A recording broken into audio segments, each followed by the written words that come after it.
এইটো এতিয়া নাই আৰু এইটো এতিয়া নাই আৰু এইটো এতিয়া নাই আৰু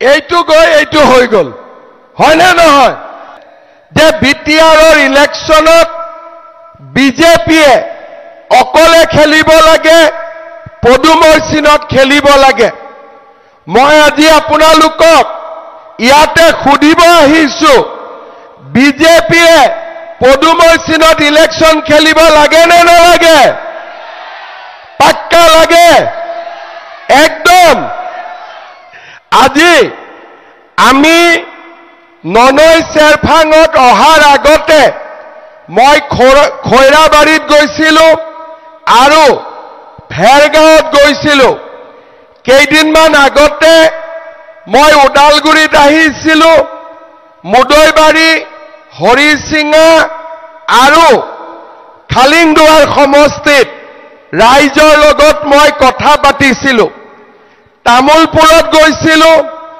দৰঙাজুলি নাগৰিজুলি শুক্লাই চেৰফাং তাৰ পিছত মই বাক্সাত গলো মুছলপুৰ মথনগুৰি চিৰাঙত গলো সুবাইজাৰ আমাৰ থুৰিবাৰী মানস চেৰফাং যোৱাকালি মই কোকৰাঝাৰত গৈছিলো দতমা আৰু আমাৰ ফকিৰাগাম সমষ্টি সবতে মই খুদিছো যে বিজেপিয়ে কাবাৰ লগত ইলেকশন খেলিব লাগে নে অকলে লাগে সব ৰাইজে মোক কৈছে যে অকলে বিজেপিয়ে ইলেকশন খেলিব লাগে ঠিকে কৈছো না নাই ঠিকে কৈছো না নাই এইবাৰ বিটিআৰৰ ৰাইজে মনত সিদ্ধান্ত লৈছে যে পদুম ফুলত ইলেকশন হ'ব লাগে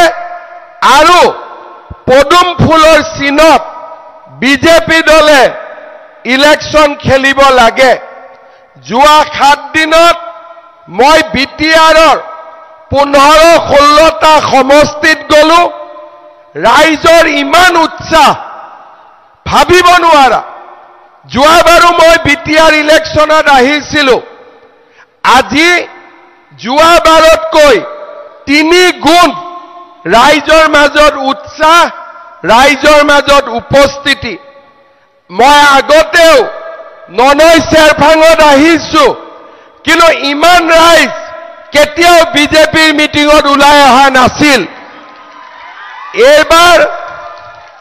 এইবাৰ মোক এজন জাৰ্নেলিষ্টে খুদিলে স্যাৰ বিজেপিৰ বতাহ বলিছে নেকি মই বোলো বতাহ বৰা নাই সুনামি আহি আছে এইবাৰ বিজেপিৰ সুনামি আহি আছে কিহৰ কাৰণে যোৱা 5 বছৰত ৰাইজে বিজেপিৰ চৰকাৰ দেখিলে দিছপুৰত বিজেপিৰ চৰকাৰ হল আৰু আমাৰ মোদী ডাঙৰীয়াই বিটিআৰ চুক্তি কৰিলে মই মুখ্যমন্ত্ৰী হলো মোক মোদী ডাঙৰীয়াই সিএম হোৱাৰ পিছত তেতিয়া কোভিড চলি আছিল মই মোদী ডাঙৰীয়াক গৈ লগ কৰিলো প্ৰধানমন্ত্ৰী ডাঙৰীয়াই মোক ক'লে যে হিমন্ত অসমখন ধুনীয়া হৈছে শান্তিপূৰ্ণ হৈছে কিন্তু বিটিআৰ খনত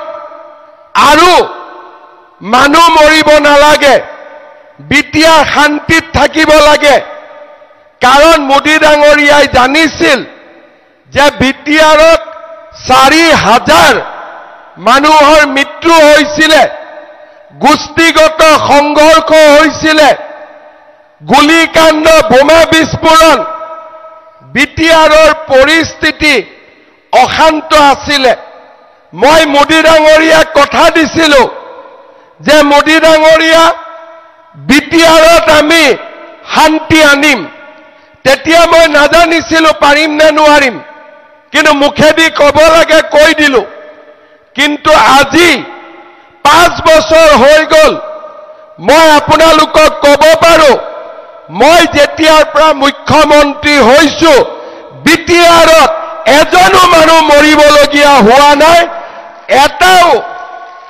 এটাও গুলিকাণ্ড হোৱা নাই এটাও বোমা বিস্ফোৰণ হোৱা নাই। আজি বিটিআৰ শান্তিৰ বিটিআৰ, এই বিটিআৰত সকলো জনগোষ্ঠীৰ ৰাইজ আজি একেলগে আছে। ৰাস্তা ঘাট স্কুল কলেজ আজি আমি বিটিআৰৰ ৰাইজক আগুৱাই লৈ যাবৰ বাবে চেষ্টা কৰিছো আৰু বিটিআৰ আজি শান্তিত পৰিণত হৈছে। আজি আমাৰ মিটিঙত মই দেখিছো বহুত বয়োজ্যেষ্ঠ মানুহ মিটিঙত বহি আছে। আপোনালোকে মনত পেলাওক 10 বছৰ আগতে বিটিআৰত ইলেকশ্যন নহৈছিলে, মটৰচাইকেলত আহিব বন্দুক লৈ, অমুক চিনত ভোট দিবি দেই, বাছ আৰু বেলেগ কথা একো নাই, ভোট শেষ।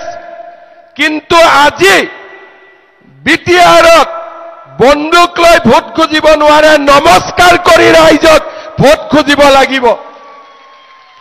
হয়নে নহয়? আজি নমস্কাৰ কৰিব, ৰাইজ ভোট দিয়ক, ৰাস্তা বনাই দিম, স্কুল বনাই দিম, অৰুণোদয় দিম, তেতিয়া ৰাইজে ভোট দিব। এইটো এতিয়া নাই আৰু, এইটো গৈ এইটো হৈ গ'ল। হয়নে নহয়? আজি বিটিআৰত অস্ত্ৰৰ জনজননী নহয়, ইয়াত নমস্কাৰ প্ৰণামত এতিয়া ভোট হ'ব। তাৰ মানে আমি আপোনালোকক শান্তি দিলো, আমি আপোনালোকক গণতান্ত্ৰিক অধিকাৰ দিলো। এতিয়া আমাৰ আৰু কাম আছে, কাম পুৰা হোৱা নাই, কাৰণ বিটিআৰত কৰিবলগীয়া কাম এতিয়াও বহুত আছে। আমাৰ বিটিআৰত হিন্দু, মুছলমান, খ্ৰীষ্টিয়ান, নেপালী, অসমীয়া, বঙালী, হিন্দীভাষী, আদিবাসী, আমাৰ গোটেই মানুহ আছে।